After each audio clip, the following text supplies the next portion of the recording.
Once you've recruited an applicant pool, you need to decide which of those applicants to keep in the pool for further consideration and ultimately which ones to hire. This process is not always easy.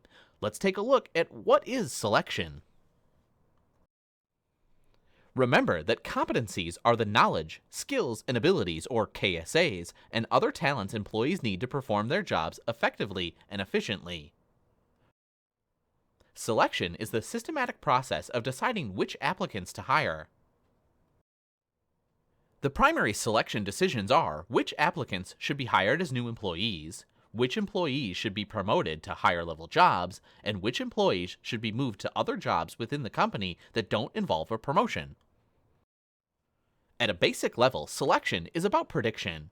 When a manager selects an applicant for a job, she or he is predicting that applicant can either do the job or will be able to learn to do the job well.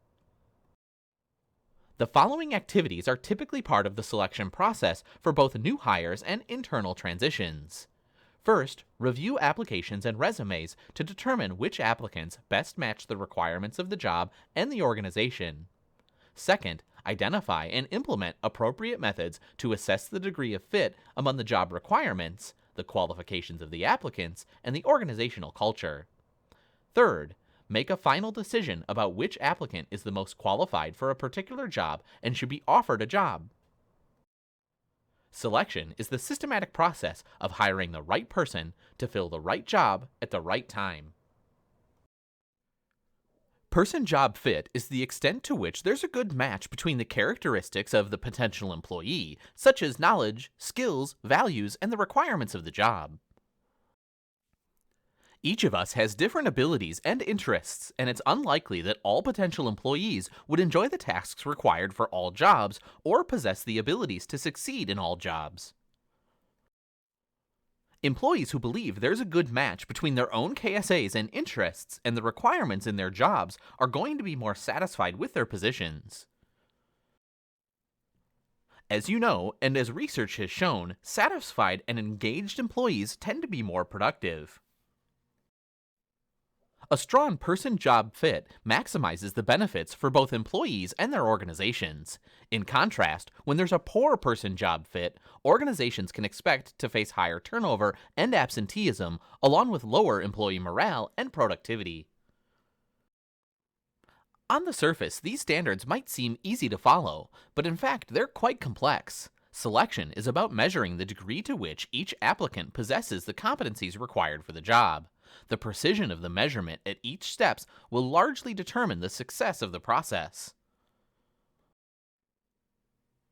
The measurements would be relatively easy if we had something equivalent to a tape measure to gauge the competencies of one applicant versus another. Unfortunately, there's no instrument that measures all of a job applicant's traits and skills with complete accuracy. There are, however, powerful tools that can help a manager predict the future job success of candidates. Before deciding which predictor to use, you must first understand how consistent the method of prediction is, measuring the reliability of the method, and how well it serves as a predictor of job success, which refers to the validity of the method. Reliability indicates how well a selection measure yields consistent results over time or across raters. The key word here is consistent. As an example, we all want a reliable car to drive. Just ask anyone who's had to call a tow truck from the side of the road. We want to be able to count on the car performing the same way each time we want to use it. We need reliable selection measures, just like we need reliable transportation. There are several types of reliability that are important to selection. Let's take a look. First, the selection procedure needs to be reliable over time. If an applicant takes a test today and then retakes it a week from now, we expect the scores to be similar. This correlation between scores means that there is test-retest reliability. If the applicant studied the subject matter between the two test administrations, or if the applicant remembered how he or she responded the first time and simply responds the same way the second time, the test scores would not necessarily be reliable. Second, selection procedures need to be reliable across raters.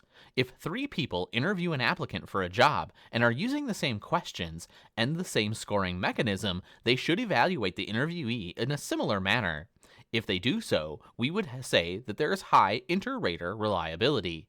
Discrepancies among interviewer scores occur when interviewers have different expectations about how the questions should be answered or what the questions mean. The first question to ask when purchasing a test to use for employee selections relates to a test's reliability. How was the test developed? What were the demographics of the population used to assess that reliability? And what is the correlation coefficient, the measure of reliability for the test? If you are developing your own test, and keep in mind that even the interviews you conduct with candidates are a type of selection test, you need to make sure that the test is reliable.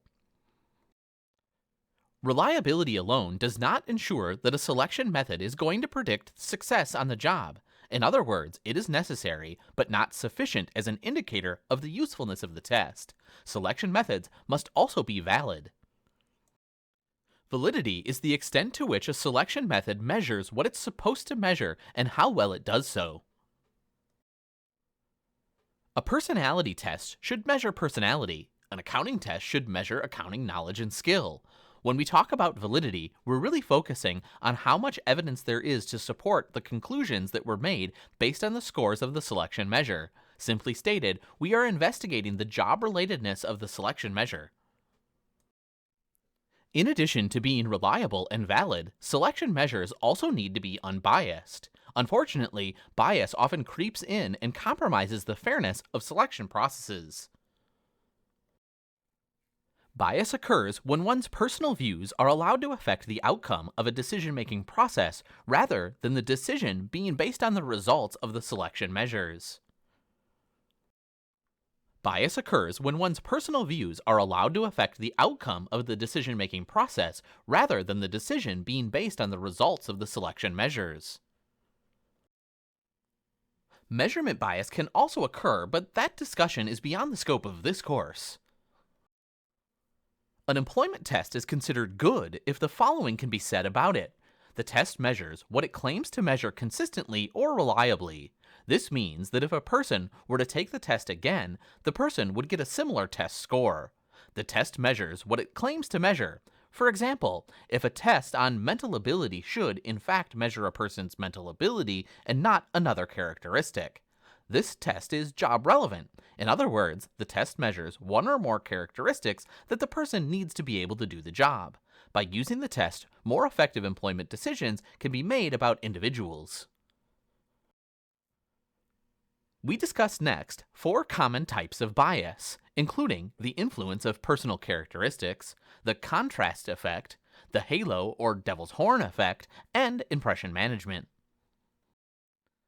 A candidate's personal characteristics, such as attractiveness, age, and gender, are examples of personal characteristics that can affect employee selection decisions due to the preferences of interviewers, stereotypes, and poorly designed selection procedures. A contrast effect happens when an evaluation of one or more job applicants is artificially inflated or deflated compared to another job applicant.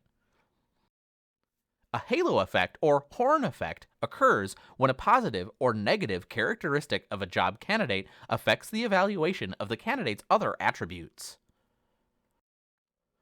The final type of bias that we'll discuss is impression management. This bias occurs when a job applicant engages in actions to present himself or herself in a positive light to the interviewer. Managing bias in the selection process is critical to effective human resource management. Initial screening involves reviewing the information provided by job applicants and collecting additional preliminary information to decide which applicants are worthy of more serious consideration for the job. Final screening involves taking a more in-depth look at the applicants who make it through initial screening prior to hiring them, including reviewing references and conducting background checks. In addition to the information we discuss here, the U.S. Department of Labor's Employment and Training Administration posts a free online guide titled Testing and Assessment, an employer's guide to good practices. Many people are not very good at self-selection and apply for jobs for which they're not qualified. Testing and interviewing everyone who applies for a job is simply not cost-effective or practical for an employer. Therefore, managers use methods such as collecting and reviewing applications and resumes and administering screening interviews to make the first cut in the applicant pool.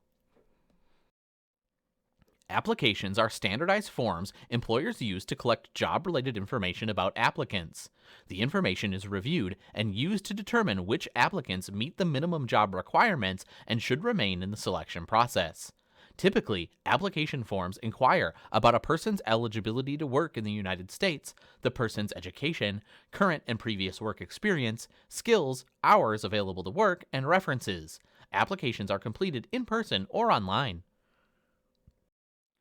Some organizations weight application questions and score the responses to arrive at an overall score. By using weights, managers are able to highlight which questions are more important than others in the selection decision. Having a score for each applicant makes it easier to compare applicants and determine who's most qualified for the job. This type of application is referred to as a weighted application blank, or WAB. WABs are also a good predictor of turnover. A job applicant usually provides a resume to prospective employers regardless of the level of a job. A resume is an overview of the applicant's qualifications and typically indicates contact information and information about education, previous work experience, and special skills and interests. With the increase of data analytic tools and techniques, more organizations are creating online behavioral assessments to use as part of their applicant screening process. These assessments generally use information from current employees to create a personality profile for evaluating which applicants are likely to be a good fit with the culture of the organization. Reviews of applications and resumes narrow down the list of applicants who will receive further consideration. A screening interview can then be used to gauge an applicant's fit and actual interest in the position. A typical screening interview consists of the manager or someone from HR calling the applicant and conducting a short telephone interview. The goal is to confirm that the person is still looking for a job and is interested in the position, as well as to verify the information the person has already provided to the organization. A firm's final screening activities narrow down the number of job candidates to the number of employees the company actually needs. Many selection methods are available for this purpose. These include various types of employment tests, interviews, and assessment centers. Reference and background checks are also used for this screening. These methods are sometimes used for initial screening, but managers most often use them later in the selection process because they can be quite time-consuming and costly. It is better to reduce the applicant pool before using them.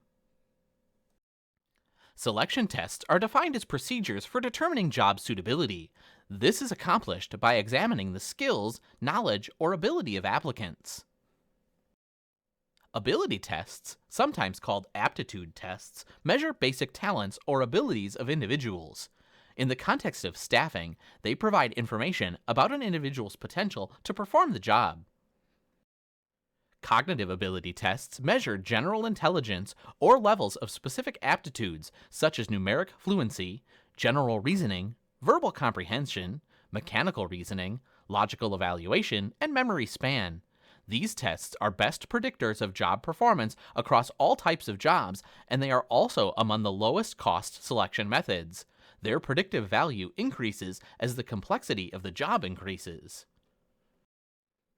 Physical ability tests focus on physical attributes of job candidates, such as a candidate's endurance, strength, and general fitness. Firefighters need to be able to carry people out of burning buildings and firefighting equipment into buildings.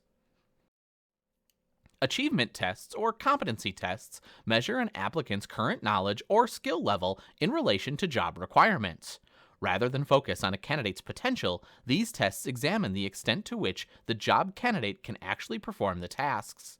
Someone without previous work experience or training related to the job requirements would not do well on these assessments. One of the best ways to determine whether someone can perform a job is to have the person actually perform some or all aspects of the job. Job applicants view this selection method quite favorably. A work sample may be practical for some jobs, but not for most.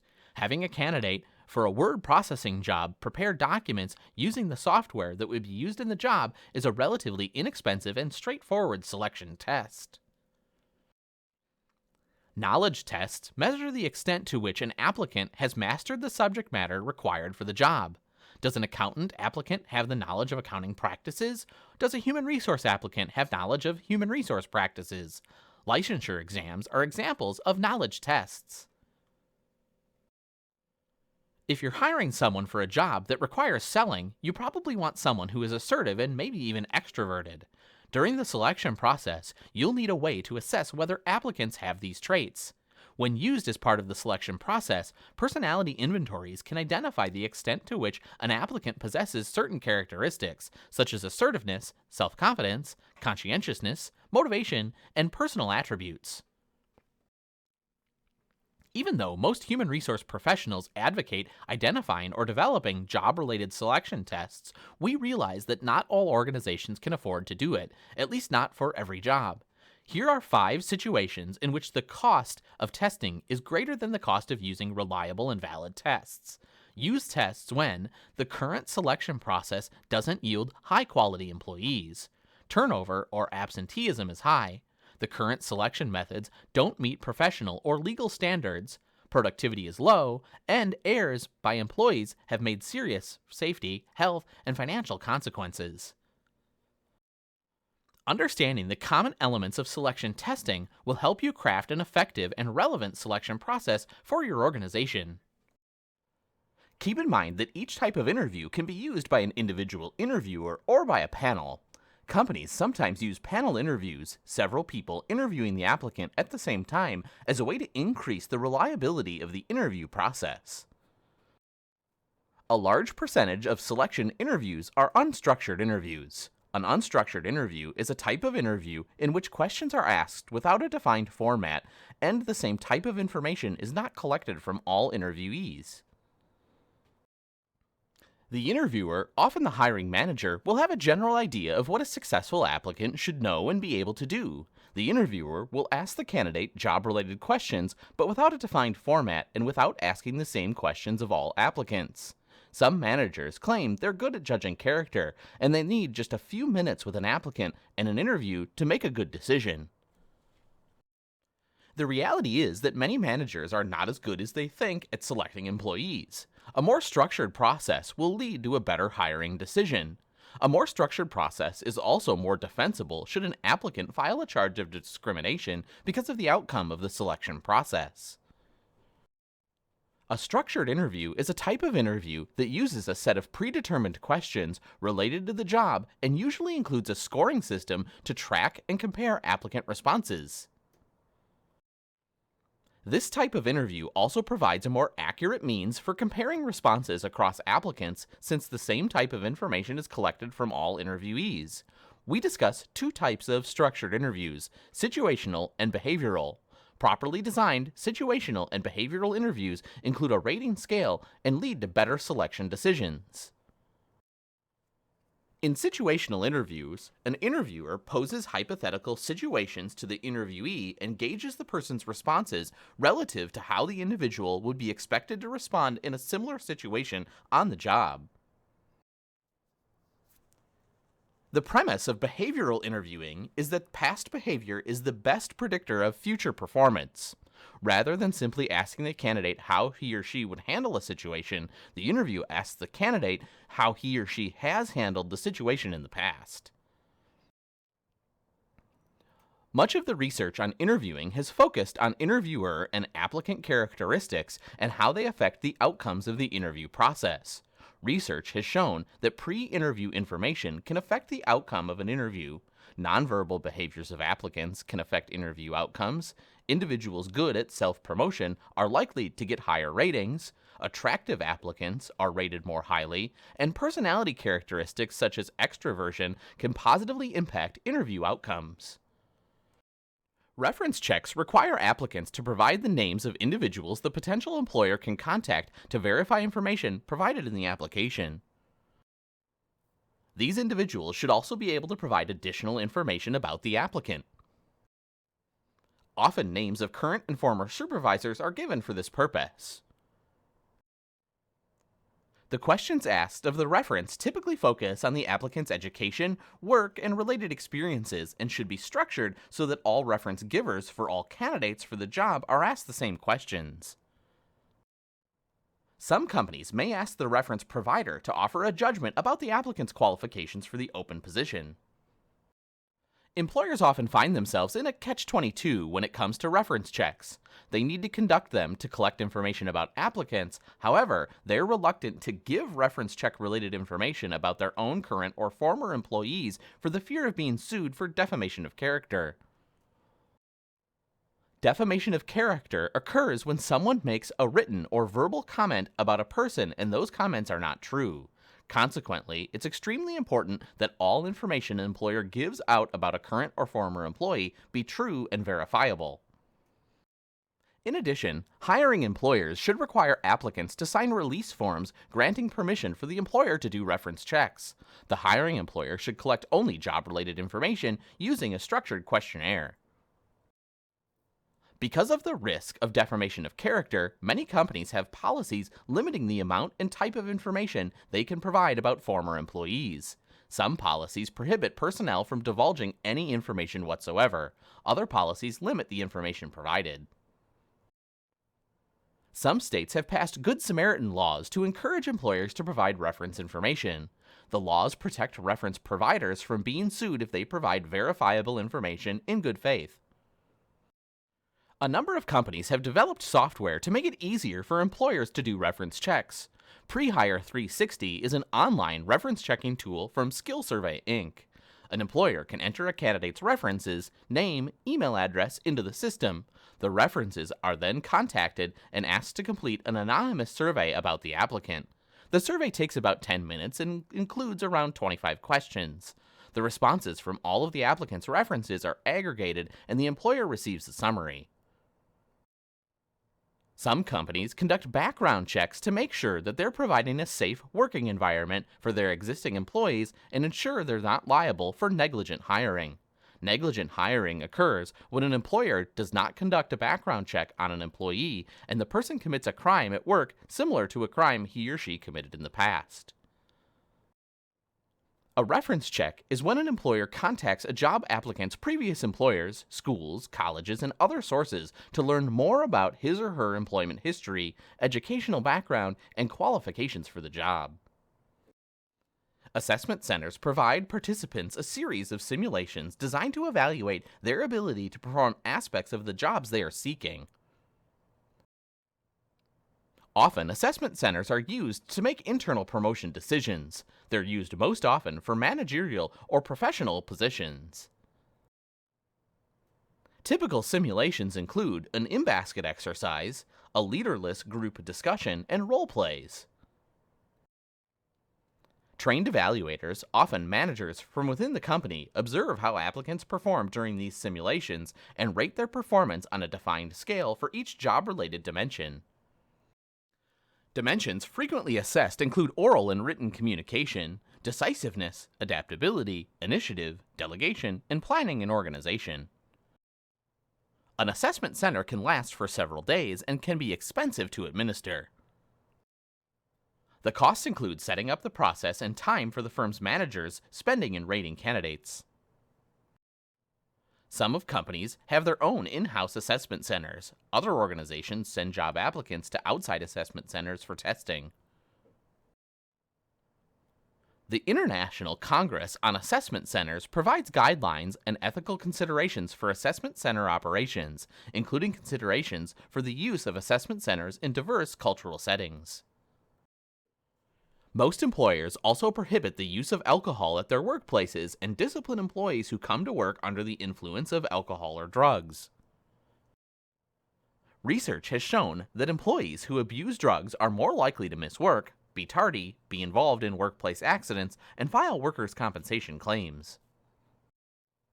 In fact, the National Council on Alcoholism and Drug Dependence reports that drug abuse, including alcohol, costs employers approximately $81 billion each year. An employer using drug testing needs to have a written policy about its use that is in compliance with federal, state, and local laws. Generally, a candidate must sign a consent form before being tested. Employees who are currently using drugs or alcohol are not protected under the ADA. Recovering drug users and alcoholics are covered under the Act. Therefore, an employer can refuse to hire someone who is using illegal substances or shows up at the interview under the influence of alcohol. The employer cannot refuse to hire someone because he or she is recovering from drug or alcohol addiction.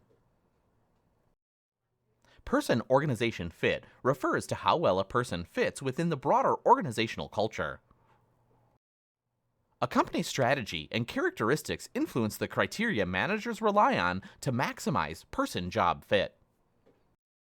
Person-organization fit involves how well a person fits within the broader organizational culture. A firm's culture is a function of the basic assumptions, values, and beliefs of the organization's members. Each company's culture is unique and influences the selection process. A company's culture can also be the primary reason applicants accept job offers at the firm. It should be noted that some candidates might have necessary competencies to do a particular job, but still do not fit within the company's culture. Other candidates might share the values and beliefs of an organization, but lack the competencies to succeed in a particular job. That's why, as we've explained, both the person-job and the person-organization fit are so important.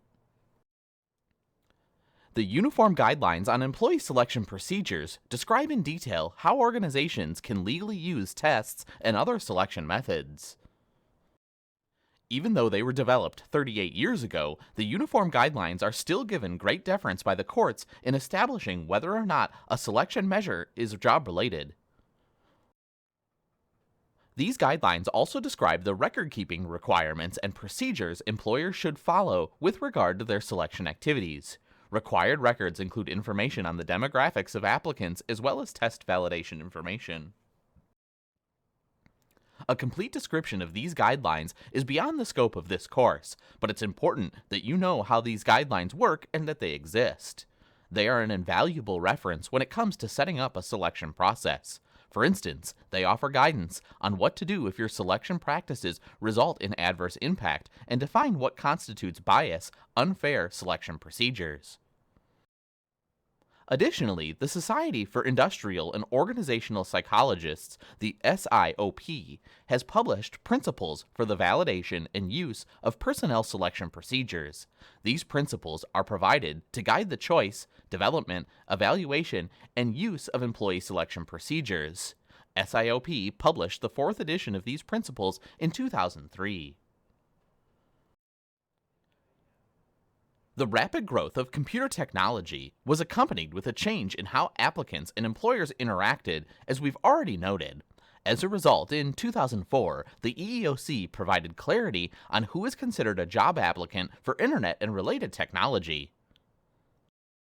When it comes to electronic technologies such as email, applicant tracking systems, employment web pages, and the internet, an individual is considered an applicant if the employer is acting to fill a specific position, the applicant has followed the procedures described by the employer for applying for a job, and the applicant actually has indicated interest in a specific position.